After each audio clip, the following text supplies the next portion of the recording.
रामचंद्र की जय, पवन सुत हनुमान की जय।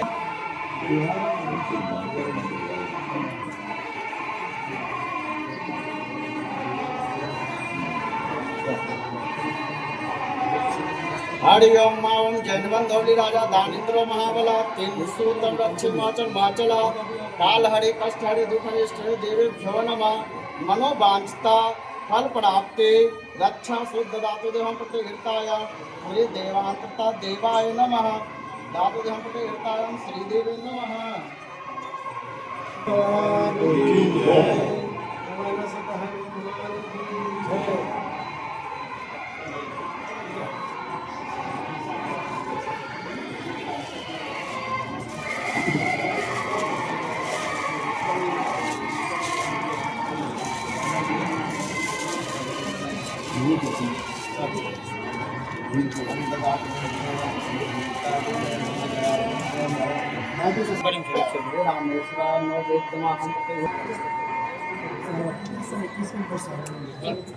बोलो सर।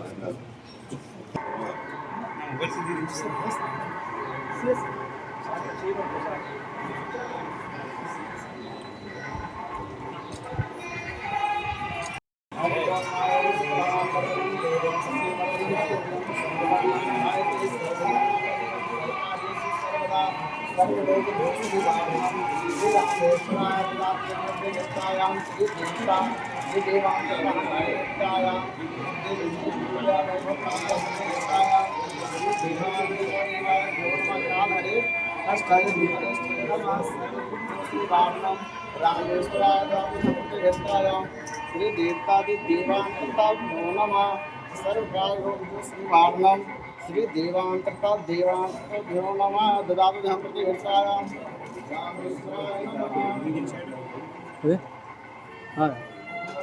श्री सीतारामचंद्र भगवान की जय, पवन सुत हनुमान की जय।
2 నెలల పాటు ఇవ్వడం జరిగింది. నేను అయిన తర్వాత దీనికి ఏదైనా సదుద్దేశంతో ఇక్కడ ఏదైనా కట్టాలి అని ఒక సంకల్పం జరిగింది.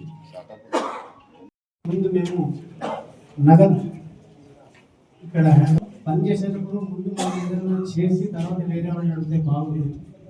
అలా 32 లక్షల రూపాయలు కాకుండా 10 లక్షలు మా రామారాయణ టెంపుల్ రిజర్వ్ ఫండ్స్ ఉన్నాయి, 10 లక్షలు తీసుకున్నాం. తర్వాత ఇంకా 25-30 లక్షల రూపాయలు మేము డొనేషన్ కలెక్ట్ చేసి ఫస్ట్ ఫేజ్ 65 లక్షలతోటి 8% 65 లక్షల రూపాయలు. ఇక్కడ రెంటల్ అనేది తక్కువ ఉంటుంది కానీ ఎప్పుడు కూడా ఖాళీ ఉంటుంది.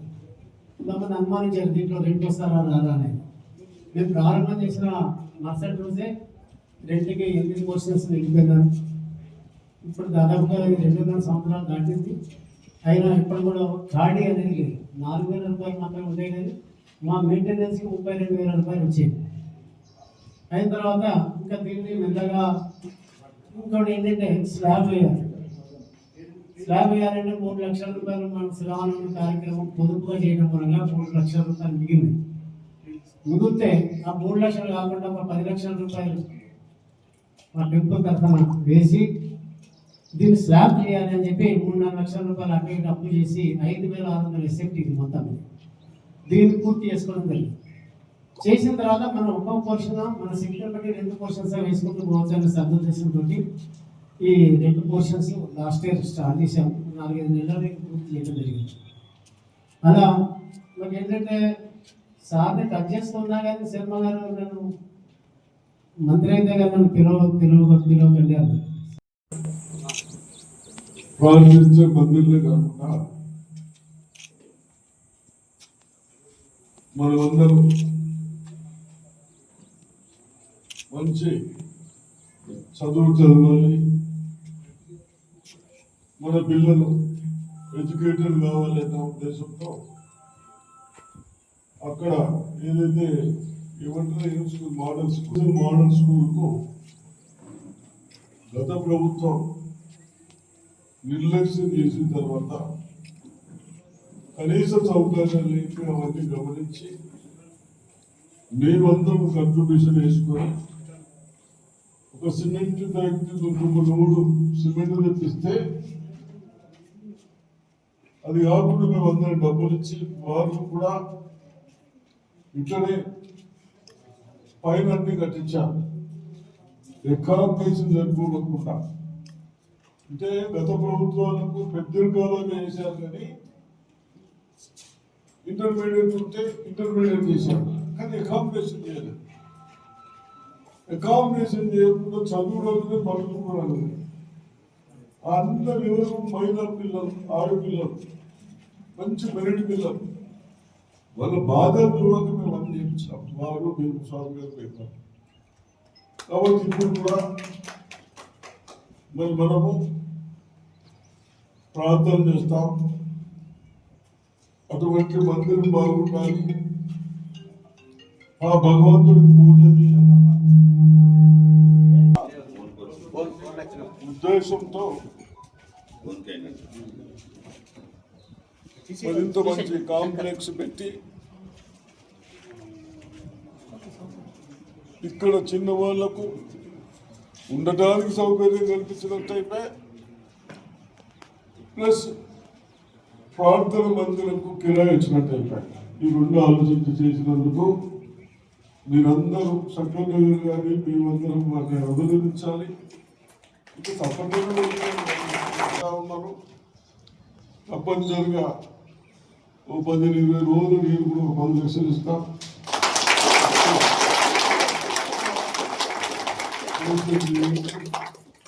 మీకు ఏదైనా సైడ్ కావాలంటే మా తహసీల్దార్కి చెప్తాను, కొద్దిగా 3 తెచ్చి చేపిస్తాడు. దీనిదాకా ఇక కంకరైతే అవసరం లేదు, ఓన్లీ శాండ్ సిమెంట్ అంతే వీటికే. కాబట్టి ఏదైనా కంప్లీట్ చేయండి. అదేవిధంగా నిన్న కూడా మన హాస్పిటల్లో మనం అన్ని అడల్టేషన్ ఫుడ్ తిని ఇబ్బంది పడుతున్నాం అంటే లయన్స్ క్లబ్ వాళ్ళు బాగా సేవలు చేస్తూ ఉన్నారు. చేస్తున్నారా? అది గమనించి వాళ్ళు అన్నారు మాకు ఈ ప్లేస్ అలాంటి చేపియండి. చేపిస్తే మేము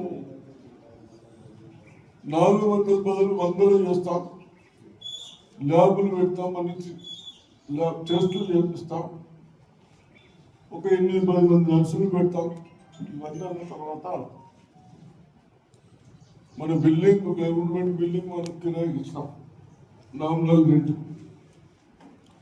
ఇచ్చిన తర్వాత నేను కంపౌండ్ వాల్ లేదు, కొద్దిగా వాస్తుకు కొద్దిగా అకామిడేషన్ కావాలి, కొద్దిగా జాగ్రత్త తీసేసి పెట్టాలంటే నేను 15 చెప్పాను కానీ వాళ్ళకు కూడా 20 లక్షలు ఇస్తున్నా. ఎందుకు? మన వాళ్ళకు చిన్న వాళ్ళకు కరెక్ట్ సేవలు చేయాలంటే వేరే దగ్గరికి పోతే మనం ఒక్కటి ఉంటే 10 టెస్టులు చేస్తున్నాం, వీళ్ళు వాస్తవాలు టెస్టులు చేస్తాం. కాబట్టి అటువంటి వాళ్ళని కూడా మీరు సహకరించాలి. చిన్న వేస్తే హాస్పిటల్లో గడబడి చేయాలి, అనవసరం, మంచిది కాదు. స్కూళ్ళలో కూడా నిన్న 140 మెంబర్స్ మెరిట్లు వచ్చారు. మన ప్రైవేట్ వాళ్ళు అందరికంటే 30% ఫీజులు కూడా తక్కువ తీసుకుంటారు. అభినందించాలి. కానీ ఎక్కడైనా పిల్లవాళ్ళని గెలిపి తప్పిపోయాయి ఏదన్నా మనం బాగా ఇబ్బంది పెడతాం. వాళ్ళు ఇబ్బంది చేస్తే మనం అందరం కూర్చొని పెట్టి మాట్లాడచ్చు. కానీ వాళ్ళు నేను చూశాను, ఎవడో పోతే తిరుపతి పోయి తీసుకొచ్చేస్తాం. ఇది మంచి సాంప్రదాయం కాదు. ఎస్, వాళ్ళు ఏదైనా తప్పులు చేస్తే మనం క్షమించద్దు. కానీ అనవసరం మన పిల్లలు ఏదో ఇబ్బంది పెట్టి వెళ్ళిపోతే వాళ్ళని శిక్షించడం మంచిది కాదు. మీరు కొన్ని పద్ధతులు వేసుకోరు. అర్థమైంది? ఇప్పటికే చెడిపోయింది బాగా 10 ఏళ్ళు. మీరు కూడా ఇప్పుడు మసలుకునే అనకుండా సిస్టమ్ రండి. సిస్టమ్కి వచ్చి అందరం మంచిగా ఉండాలి, మంచిగా బతకాలి. అదేవిధంగా ఇప్పుడు బీద వాళ్ళకి ఇస్తూ ఉన్నాం, తప్పనిసరిగా గుడిసెలు ఉన్న వాళ్ళకు, టిన్లు ఉన్న వాళ్ళకి ఇస్తున్నాం. వాళ్ళకి నిన్న టైప్ చేసాం, వీడున్నాడు ఇల్లు ఇచ్చినాం. అదే నువ్వు 50,000 లేవనుకో, డాక్రా సంఘాలకి వెళ్ళి ఇవ్వమన్నాం. ఆ మెంబర్ అయితే 50,000 ఇచ్చి కడితే ఓ బేసిక్ వరకు కడితే 1,00,000 రూపాయలు వస్తుంది. ఆడికెళ్ళి స్లాబ్ వరకు కడితే ఇంకో 1,00,000 వస్తుంది. ఇట్లా 50 తీసుకొని 70 తీసుకో, కానీ మంచిగా చేసుకోవడానికి మేస్త్రులు లేరు. మహారాష్ట్రకి ఇవ్వని చెప్తాము. అంటే మేము అంత ఇన్వాల్వ్ అవుతున్నాం. ఎవరి కొరకు? మనం ఇల్లు లేని వాళ్ళకి ఇల్లు కట్టిస్తే మంచిగా ఉంటుందని ఉద్దేశంతో ఇవన్నీ మీరు అందరూ సహకరించాలి. మళ్ళీ పిచ్చి కాదు, మనం ఇసుకెళ్ళి ఇస్తున్నాం, ఇవన్నీ చేస్తా ఉన్నాం వాళ్ళకి. కాబట్టి మనం నాకు ఎక్కువ కానీ శ్రావణం రోజే ప్రారంభం చేయాల్సింది. సార్ కొన్ని అనివార్య కారణంతో హైదరాబాద్ పోవడం వల్ల రాలేదు.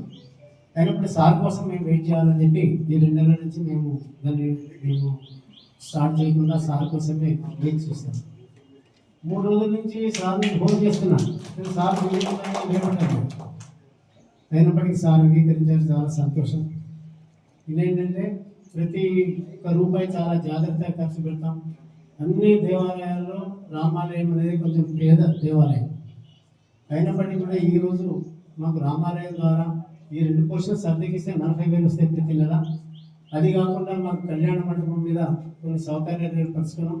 దాంతో కూడా 25,000 నుంచి 30,000, అంటే 65,000 నుంచి 70,000 రూపాయల ఆదాయం మాకు ఈ నెల నుంచి సమకూరుతుంది. నా ఉద్దేశం ఏంటంటే 1,00,000 రూపాయలు కావాలి ప్రతి నెల రామాలయానికి.